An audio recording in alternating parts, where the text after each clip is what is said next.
ರಾಜಕೀಯ ಅನ್ನೋದು ಯಾವತ್ತೂ ನಿಂತ ನೀರಲ್ಲ. ಹಳೆ ನೀರು ಹೋಗಿ ಹೊಸ ನೀರು ಬರಲೇಬೇಕು. ಅದಕ್ಕಾಗಿ ಬರುವಂಥ ಅವಕಾಶ ಸಿಗುವಂಥ ಸಮಯಕ್ಕಾಗಿ ಕಾಯಲೇಬೇಕು.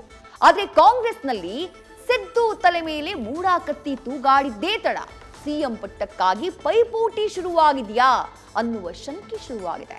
ಸಿಎಂ ಸೀಟ್ಗಾಗಿ ದೆಹಲಿಯಲ್ಲಿ ಬೆಳಗಾವಿ ಸಾಹುಕಾರ್ ದಲಿತ ದಾಳವನ್ನ ಉರುಳಿಸಿದ್ದಾರೆ ಎನ್ನುವ ಮಾತು ಮಾರ್ಧನಿಸಿದೆ.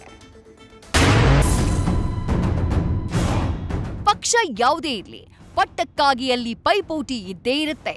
ಮೊದಲ ಹಂತದ ನಾಯಕರು, ಎರಡನೇ ಹಂತದ ನಾಯಕರ ಮಧ್ಯೆ ಅಧಿಕಾರದ ಬಡಿದಾಟ ನಡೀತಾನೇ ಇರುತ್ತೆ. ಇದೀಗ ಕಾಂಗ್ರೆಸ್ನಲ್ಲಿ ಸಿದ್ದು ಬೆನ್ನ ಹಿಂದಿರೋ ನಾಯಕರೇ ಒಳಗೊಳಗೆ ಸಿಎಂ ಕುರ್ಚಿಗಾಗಿ ಡೆಲ್ಲಿ ಬಾಗಿಲು ತಟ್ಟಿದ್ದಾರೆ ಎಂಬ ಚರ್ಚೆ ನಡೀತಾ ಇದೆ. ಇದಕ್ಕೆ ಕಾರಣ ಸಚಿವ ಸತೀಶ್ ಜಾರಕಿಹೊಳಿ ಡೈರೆಕ್ಟ್ ದೆಹಲಿ ನಾಯಕರನ್ನ ಭೇಟಿಯಾಗಿರುವುದು. ಸದ್ಯಕ್ಕೆ ಸಿದ್ದು ಪರ ಎನ್ನುತ್ತಲೇ ಯಾವುದಕ್ಕೂ ನಮ್ದೂ ಒಂದಿರ್ಲಿ ಅಂತ ಸಿಎಂ ಕುರ್ಚಿಗೆ ಟವಲ್ ಹಾಕಿದ್ದಾರಾ ಅನ್ನುವ ಪ್ರಶ್ನೆಯೂ ಎದ್ದಿದೆ. ದೆಹಲಿಯಲ್ಲಿ ಎಐಸಿಸಿ ಅಧ್ಯಕ್ಷ ಮಲ್ಲಿಕಾರ್ಜುನ ಖರ್ಗೆಯನ್ನ ಬೆಳಗಾವಿ ಸಾಹುಕಾರ್ ನಿನ್ನೆ ಭೇಟಿ ಮಾಡಿದ್ದಾರೆ. ಸುಮಾರು 1 ಗಂಟೆಗೂ ಹೆಚ್ಚು ಹೊತ್ತು ಖರ್ಗೆ ಜೊತೆ ಸತೀಶ್ ಜಾರಕಿಹೊಳಿ ಮಹತ್ವದ ಚರ್ಚೆ ನಡೆಸಿದ್ದಾರೆ. ಕಳೆದ 2 ದಿನಗಳ ಹಿಂದೆ ದಲಿತ ನಾಯಕರಾದ ಡಾಕ್ಟರ್ ಜಿ ಪರಮೇಶ್ವರ್, ಎಚ್.ಸಿ. ಮಹದೇವಪ್ಪ ಜೊತೆ ಸತೀಶ್ ರಹಸ್ಯ ಮೀಟಿಂಗ್ ಮಾಡಿದ್ರು. ಈ ಸಭೆಯ ಸಂದೇಶವನ್ನ ಬೆಳಗಾವಿಯ ಸಚಿವ ದೆಹಲಿಗೆ ಹೊತ್ತೊಯ್ದಿದ್ರು ಅಂತ ತಿಳಿದು ಬಂದಿದೆ.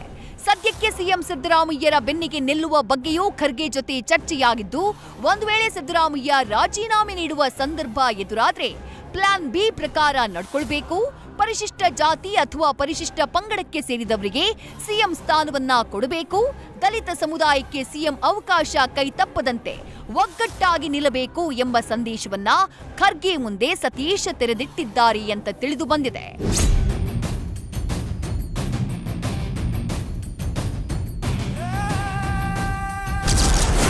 ಸಿಎಂ ಮೇಲೆ ಪಕ್ಷದಿಂದ ಯಾವುದೇ ಒತ್ತಡ ಹೇರಿಲ್ಲ. ಖರ್ಗೆ ಸಹಜ ಭೇಟಿ ಎಂದ ಸತೀಶ್ ಜಾರಕಿಹೊಳಿ. ದೆಹಲಿ ಯಾತ್ರೆಯನ್ನ ಮುಗಿಸಿ ರಾಜ್ಯಕ್ಕೆ ಸಚಿವ ಸತೀಶ್ ಜಾರಕಿಹೊಳಿ ವಾಪಸ್ಸಾಗಿದ್ದಾರೆ. ಇದೇ ವೇಳೆ ಖರ್ಗೆ ಭೇಟಿ ಬಗ್ಗೆ ಮಾತನಾಡಿರೋ ಬೆಳಗಾವಿ ಸಾಹುಕಾರ್, ದೆಹಲಿಯಲ್ಲಿ ಖರ್ಗೆ ಮತ್ತು ತಮ್ಮದು ಸಹಜ ಭೇಟಿ ಎಂದಿದ್ದಾರೆ. ಜೊತೆಗೆ ಸಿಎಂ ಮೇಲೆ ಪಕ್ಷದಿಂದ ರಾಜೀನಾಮೆಗೆ ಒತ್ತಡವಿಲ್ಲ ಅಂತ ಸ್ಪಷ್ಟಪಡಿಸಿದ್ದಾರೆ. ಖರ್ಗೆ ಅವ್ರು ನಮ್ಮ ವರಿಷ್ಠರು ಅವ್ರು ಭೇಟಿಯಾಗಲೇಬೇಕು. ಹೋದಾಗ ಭಾಳ ದಿವಸ ಭೇಟಿಯಾಗಿರಕ್ಕೆಲ್ಲ ಆಗಿದ್ದೀವಿ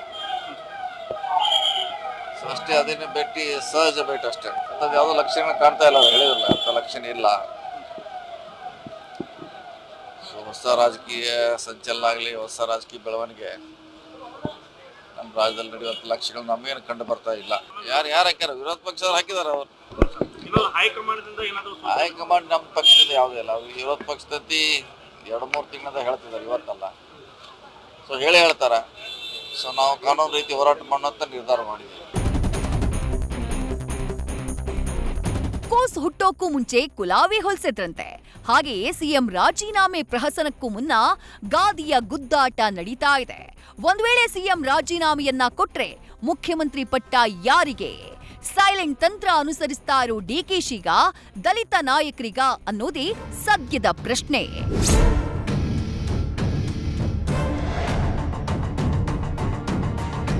Shivaprasad, political bureau, news first.